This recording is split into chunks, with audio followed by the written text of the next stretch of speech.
بيلينغهام صار في رصيده 8 أهداف سجل هذا الموسم مع فريق ريال مدريد.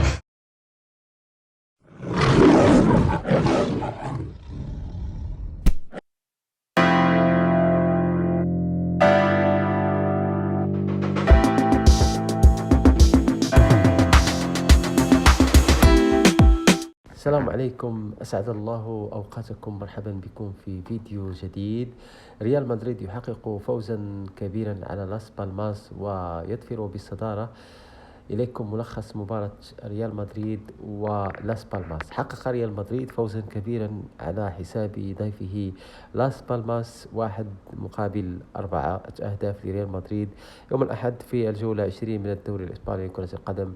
وسجل كل من الفرنسي كيليان مبابي 18 من ركلة جزاء 36، والمغربي إبراهيم دياز دقيقة 33، والبرازيلي رودريغو دقيقة 57.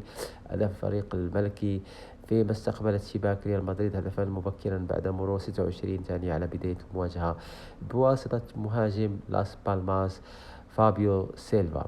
وكان هدف تعديل الكفة لريال مدريد بواسطة مبابي الدقيقة 18، وهو الهدف رقم 300 الفرنسي في مسيرته مع الأندية. وبدأ الهدف الذي استقبلته الفريق الملكي أمام لاس بالماس 26 ثانية أسرع هدف يدخل شباك ريال مدريد في جميع المسابقات منذ سبتمبر 2011 عندما تلقى أبناء القلعة البيضاء هدفا بعد مرور 28 ثانية أمام ضيفه رايو فايكانو في الليغا.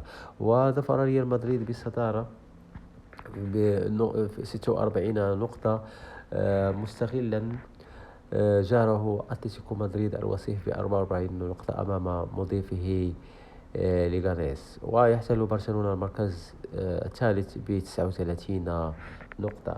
إخواني، وصلنا إلى نهاية الفيديو، إلى حلقة قادمة إن شاء الله. دمتم في رعاية الله وحفظه. السلام عليكم ورحمة الله وبركاته.